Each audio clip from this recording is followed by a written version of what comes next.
জনগণের আস্থায় আনতে পুলিশ সংস্কারের কোনো বিকল্প নেই। পরিবর্তন করতে হবে 150 বছরের পুরনো আইন। স্বরাষ্ট্র উপদেষ্টার সাথে বৈঠক শেষে এসব কথা বলেন পুলিশ সংস্কার কমিশনের প্রধান সফররাজ হোসেন। বিভিন্ন সেক্টরে সংস্কার শেষেই সরকার নির্বাচনে দেবে বলে জানান সমাজ কল্যাণ উপদেষ্টা। তিনি বলেন, বিধবা, বয়স্ক ভাতা সহ রাষ্ট্রীয় সুবিধাভোগী 1.25 কোটি মানুষের মধ্যে 43% বিরুদ্ধেই অভিযোগ আছে, সেগুলো রিভিউ করে ভাতা দেওয়া হবে। রিপোর্টে জানাচ্ছেন মাহবুব কবির চপল।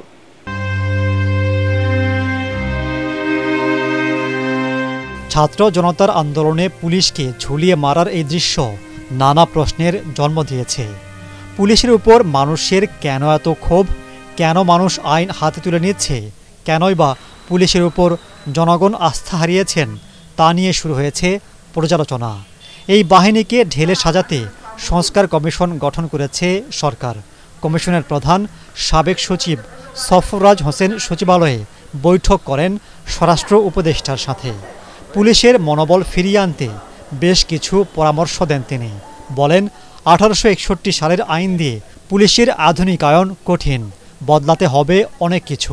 কিছু কিছু ধারা আমরা দেখেছি যেগুলো আমাদের হয়তো বললাম 1861 সালের আইন মানে 150 বছর হয়ে গেছে, সেখানে এটা আধুনিকায়ন করা উচিত। পুলিশ অফিসার প্লাস আমাদের যারা জনসাধারণ উপকারভোগী এবং যারা এক্সপার্ট, যেমন লয়ার বা ইভেন আপনাদের কাছে পরামর্শ চাইব। সময় পারমিট করলে আমরা একটা ওয়েবসাইটও দিব, যে যাতে জনসাধারণ তাদের মতামত দিতে পারে আমাদেরকে। আমরা চাই যে এটা গণতান্ত্রিক দেশে পুলিশ একটা ভালো একটা বাহিনী একটা কাজ করুক, বিভাগ কাজ করুক, জনসাধারণের যাতে সেবা দিতে পারে। মুখ্য উদ্দেশ্য হয় জনসাধারণকে সেবা দেওয়া। এলো ভিশন মুশকিল আসান অফার। যে কোনো ব্র্যান্ডের পুরনো ফ্রিজ নিয়ে চলে আসুন ভিশন শোরুমে আর নিয়ে যান নতুন ভিশন ফ্রিজ 20% পর্যন্ত ছাড়। যে কোনো ধরনের সহায়তা চাই ওই সহায়তাই দিব।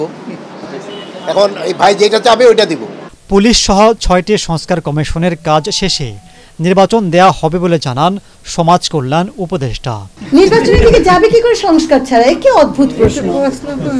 সংস্কার হবে না, নির্বাচন হবে, সেই নির্বাচন নিতে পারবেন তো?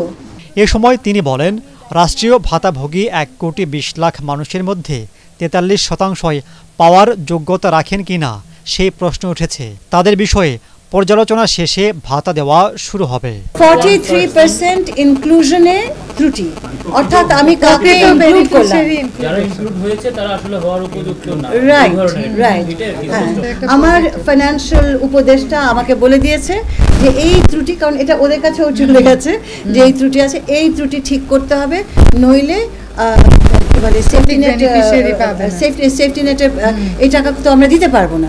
ছাত্র জনতার আন্দোলনে 105 জন শিশু নিহত হয়েছে বলেও জানান মহিলা ও শিশু বিষয়ক উপদেষ্টা। শিশু যারা শহীদ হয়েছে। মাহবুব কবির চপল, ATN বাংলা, ঢাকা।